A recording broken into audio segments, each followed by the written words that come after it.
Magandang araw sa inyong lahat. Heto na ang latest weather update para sa iba't ibang bahagi ng bansa ngayong araw ng Friday. Patuloy nating binabantayan ang posibleng bagyo na magmumula sa silangan. May chance ba itong maglandfall? Kung gusto mo naman lagi kang informed sa lagay ng panahon, huwag kalimutang mag-subscribe dito sa channel. Sa kasalukuyan, ang southwest monsoon ang pangunahing nakaaapekto sa western section ng northern Luzon. Ibig sabihin, mas maraming moisture at makakapal na ulap ang patuloy na pumapasok sa bahaging ito ng bansa. Kaya mas mataas ang posibilidad ng mga pagulan at thunderstorms, lalo na sa mga lugar na mas bukas sa hangin mula timog kanluran. Para sa Ilocos Norte, Ilocos Sur, La Union at Babuyan Islands, ang inaasahang lagay ng panahon ay cloudy skies with scattered rains and thunderstorms dulot ng southwest monsoon. Sa madaling paliwanag, hindi lang ito basta simpleng maulap na langit o paminsan-minsang ambon. May malinaw na posibilidad ng mga pag-ulan at thunderstorms na pwedeng magdala ng moderate to at times heavy rains. Dahil dito, may banta ng flash floods o landslides, lalo na sa mga lugar na mababa ang kinalalagyan, sa mga komunidad na malapit sa ilog at sa mga paanan ng bundok o gilid ng matataas na bahagi ng lupa. Kaya para sa mga nasa Ilocos Norte, Ilocos Sur, La Union at Babuyan Islands, mahalagang manatiling alerto dahil kahit hindi tuloy-tuloy ang pinakamalakas na ulan sa buong araw,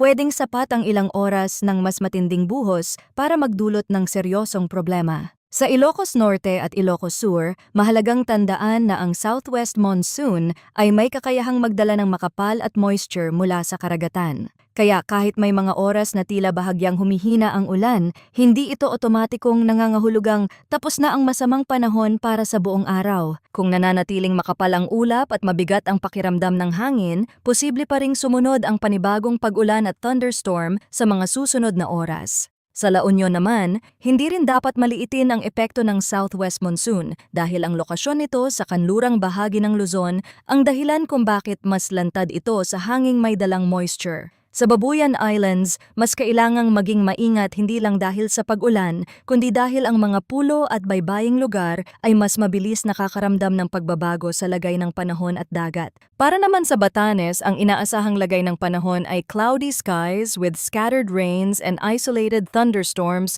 dulot ng frontal system. Ibig sabihin, may isa pang weather system na nakaaapekto sa bahaging ito ng extreme northern Luzon. Sa mas simpleng paliwanag, pwedeng makaranas ang Batanes ng makulimlim na kalangitan at mga pag-ulan na may pagkakataong sasamahan ng isolated thunderstorms. At dahil moderate to at times heavy rains din ang posibleng maranasan, may banta rin ng flash floods or landslides. Kaya para sa mga nasa Batanes, mahalagang maging handa sa pabago-bagong lagay ng panahon, lalo na kapag mas dumidilim ang kalangitan at mas lumalakas ang ulan sa loob lamang ng maikling panahon. Sa Metro Manila at sa nalalabing bahagi ng bansa, ang inaasahang lagay ng panahon ay partly cloudy to cloudy skies with isolated rain showers or thunderstorms dulot ng localized thunderstorms. Meaning, maraming lugar ang pwedeng magsimula ang araw na medyo maaliwalas, may init at tila tahimik ang lagay ng panahon. Pero habang tumatagal ang oras at mas umiinit ang paligid, tumataas din ang posibilidad ng pagbuo ng makakapal na ulap na pwedeng magdala ng biglaang pag-ulan sa ilang lugar. Pagdating naman sa hangin at kondisyon ng karagatan, sa Northern Luzon ay inaasahan ang moderate to strong na hangin na magmumula sa south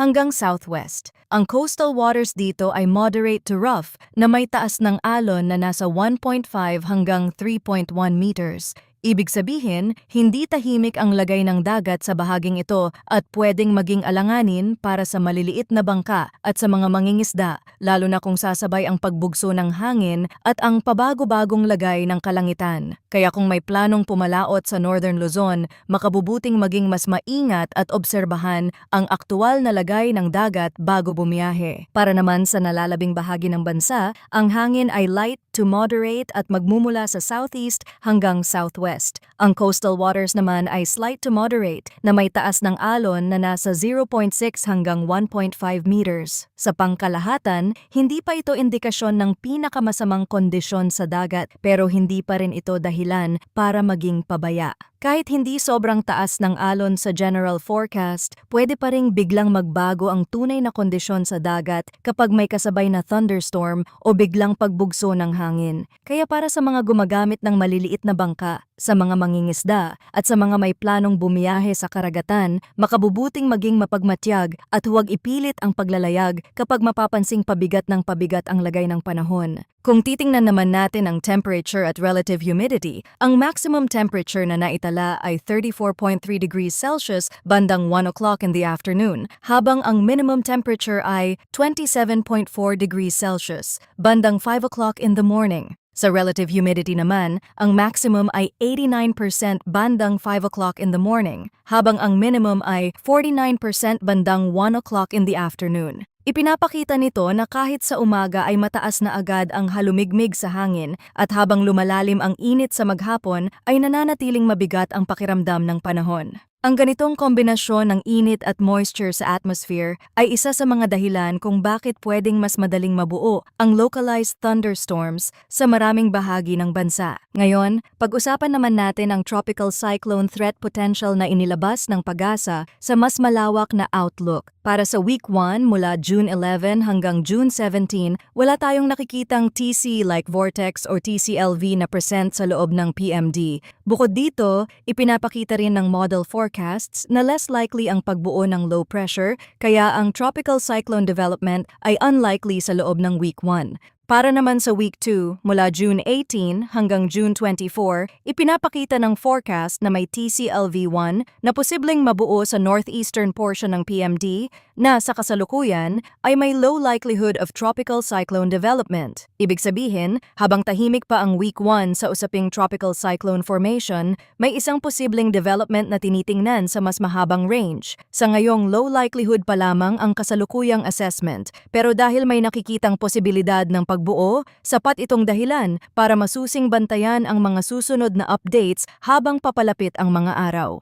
Kung sisilipin natin ito gamit ang ibang weather model, ang sistema na manggagaling sa silangan ay mas mataas ang chance ng development batay sa long-range forecast. May mga member model na nagpapakita na ito ay lalakas at lalapit sa kalupaan, pero sa ngayon hindi pa sigurado kung ito ay tatama sa kalupaan o magre-recurve. Iyan ang isa sa pinakamahalagang paalala sa kasalukuyang outlook. May mga senyales ng posibleng development sa silangan, pero hindi pa sapat ang kasalukuyang datos para sabihing tiyak na tiyak ang magiging direksyon at magiging lakas nito. Sa ganitong sitwasyon, ang tamang pagtingin ay maagang pagbabantay, hindi agarang konklusyon. Pwedeng magbago ang track, pwedeng lumakas, pwedeng humina, at pwede ring hindi maglandfall. Kaya sa ngayon, ang pinakamahalaga ay ang patuloy na pagmonitor habang lumilinaw ang mga susunod na datos.